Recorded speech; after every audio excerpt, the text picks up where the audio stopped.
kulan wacan oo wanaagsan saaxiibadeena ku xiran barteena YouTube-ka ee Gacmo-gaab Tube soo dhawaada. Muuqaalkeenan maanta wuxuu ku saabsan yahay maxay Itoobiya ugu naxday isbahaysiga Masar iyo Soomaaliya u dhaxeeya. Fadlan haddaan nagu cusubta waxaan kaa codsanayaa inaad subscribe inoo saartid channelka, sidoo kale muuqaalkeena aad like saartid. Maxay Itoobiya ugu naxday isbahaysiga u dhaxeeya Soomaaliya iyo dalka Masar? Isbahaysiga military ee u dhaxeeya Soomaaliya iyo Masar ayaa ka socda Geeska Afrika, taasi oo Itoobiya si gaar ah ugu careysiisay, waxaana jira walaac laga qabo in burburka uu noqdo mid ka badan dagaal afka ah. Xiisadaas ayaa sare u kacday toddobaadkan markii ay magaalada Muqdisho ee caasimadda Soomaaliya soo gaareen laba diyaaradood oo nooca C-130 oo laga leeyahay dalka Masar, taasoo muujinaysa bilowga heshiiska horaantii bishii Agoosto uu madaxweynaha Soomaaliya Xasan Sheekh Maxamuud ku tagay magaalada Qaahira. Qorshaha ayaa ah in ilaa 5,000 oo askari oo Masar ah ay ku biiraan ciidamada cusub ee Midowga Afrika dhammaadka sanadkan, iyadoo 5,000 ay ka mid noqon doonaan ciidamada ilaalada u jooga Soomaaliya ee Afrika ka socda.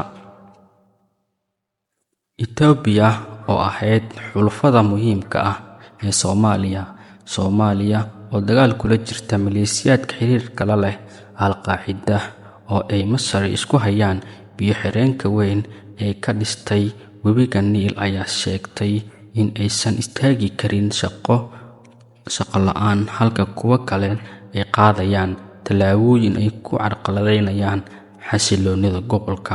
Wasiirka gaashaandhigga Soomaaliya ayaa ka jawaabay isagoo yiri, Itoobiya waa inay joojisaa baroorta, iyadoo qof walba uu goosan doono wixii uu beeray, taasoo tixraac u ah xiriirka diblomaasiyadeed oo hoos u dhacay muddo bil ah. Maxay Itoobiya iyo Soomaaliya isku khilaafsan yihiin? Dhammaan waxa ay ku soo aadayaan hamiga ra'iisul wasaaraha Itoobiya Abiy Ahmed uu ku doonayo in dalkiisu oo aan bad lahayn uu yeesho dekad.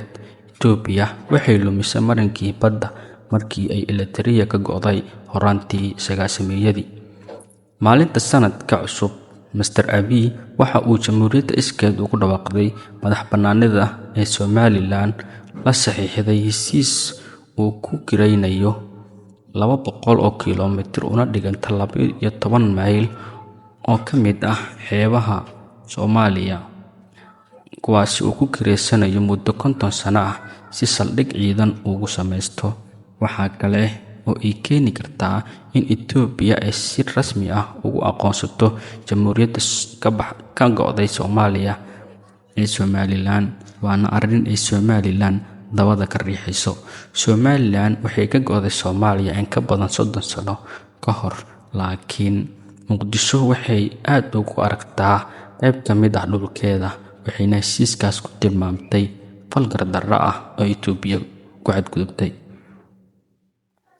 Soomaaliya waxa ay ka cabsi qabtaa in tallaabadan oo kale ay noqoto mid ku dayasho mudan, isla markaana ku dhiirigeliso dalalka kale in ay aqoonsadaan madax-bannaanida Somaliland, sida uu BBC-da u sheegay Jonathan Fayton Harvey oo ah falanqeeye dhinaca siyaasadda ah. Waxa uu intaasi ku daray in dalka ay jaarka yihiin ee Jabuuti ay sidoo kale ka walaacsan tahay in ay waxyeello u geysato dhaqaalaha dalkeeda ku tiirsan ee dekedda ku xidhan, maadaama ay Itoobiya dhaqaale ahaan ku tiirsaneyd Jabuuti oo ay wax kala soo degto. Xaqiiqda isku day lagu doonayo in xiisadda lagu qaboojiyo.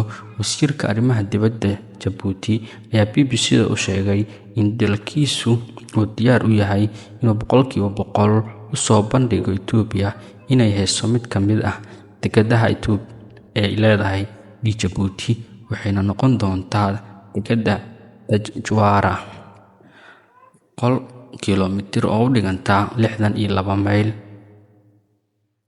Maxamed Cali Yuusuf ayaa u sheegay BBC Focus on African TV, tani dhab ahaantii waa isbeddel ku yimid La taliyaha sare ee madaxweynaha ayaa sheegay in Jabuuti ay ka cagajiidayso in ay deriskeeda u fidiso marin aan xanibnayn oo ku saabsan badda cas.